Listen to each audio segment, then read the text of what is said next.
আত্মপ্রকাশ ঘটিয়েছে আমাদের ভোলা। আমরাও ঢাকা থেকে রাজপথে ছিলাম, আপনারা জানেন। আমরা ঢাকা শহরে দেশের দায়বদ্ধতায় বা দেশের মানুষের দায়বদ্ধতা থেকে আমরা জীবন মৃত্যু ভয় উপেক্ষা করে আমরা হাসিনার বিরুদ্ধে লড়াই করে সারা বাংলাদেশের মানুষকে স্বৈরাচার থেকে মুক্ত করেছি। আমরা মনে করেছি লালমোহনের মানুষ এই স্বাধীনতার সুফল ভোগ করবে, আমার ভোলার মানুষ স্বাধীনতার সুফল ভোগ করবে।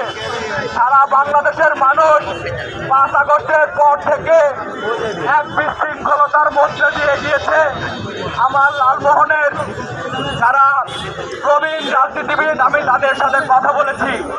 আমি বলেছি ইতিপূর্বে যে রাজনীতি হয়েছে এনাফ হয়েছে, প্রতিহিংসা কেউ কাউকে কম দেখায় নাই।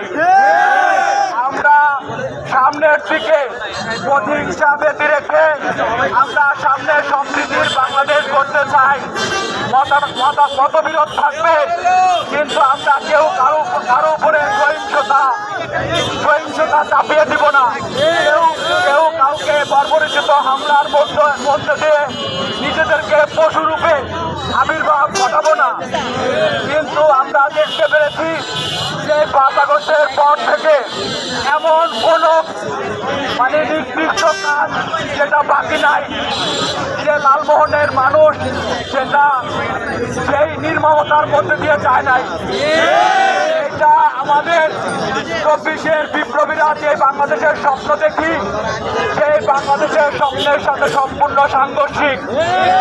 আমরা বলতে চাই, আমি সেই রাজনীতিবিদ, প্রবীণ রাজনীতিবিদদেরকেও বলেছি, রাজনীতি যারা করবে, যারা রাজনীতির মধ্য দিয়ে দেশের সেবা করতে চায়, অবশ্যই তাদের টাকা পয়সার ট্রান্সপারেন্সি থাকতে হবে। তারা টাকার উৎস কোথায় কত খরচ করে সবকিছু থাকতে হবে। একটা কমন সেন্স রাখতে হলেই আমাদের পেটে ক্ষুধা লাগে। আমাদের যদি ইনকাম সোর্স না থাকে, রাজনীতি করে চুরি ছাড়া কেউ ভাত খাবে না। জন্য আমাদের ইনকাম সোর্সের ব্যবস্থা করা লাগবে জনসেবক হওয়ার পূর্বে।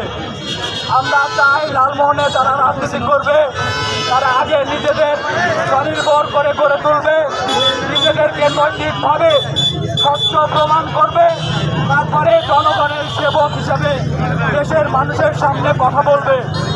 কিন্তু যারা এখন পর্যন্ত অনধিকার চর্চা করে যাচ্ছে, দেশে আমার লালমোহনের মানুষের উপর নিপীড়ন নির্যাতন বয়ে এনেছে, হাসিনা উৎখাতে জীবন মৃত্যু বাজি রাখতে কার্পণ্য করি নাই। আমার লালমোহনের মানুষকে নির্যাতন থেকে মুক্তি দিতে জীবন মৃত্যুর কথা পরোয়া করব না। আমার 24-এর গণঅভ্যুত্থানের সংগ্রামী ভাইরা আমার সাথে থাকবে বলে আমি মনে করি। আমি চাই লালমোহন সামনে সারা বাংলাদেশের এক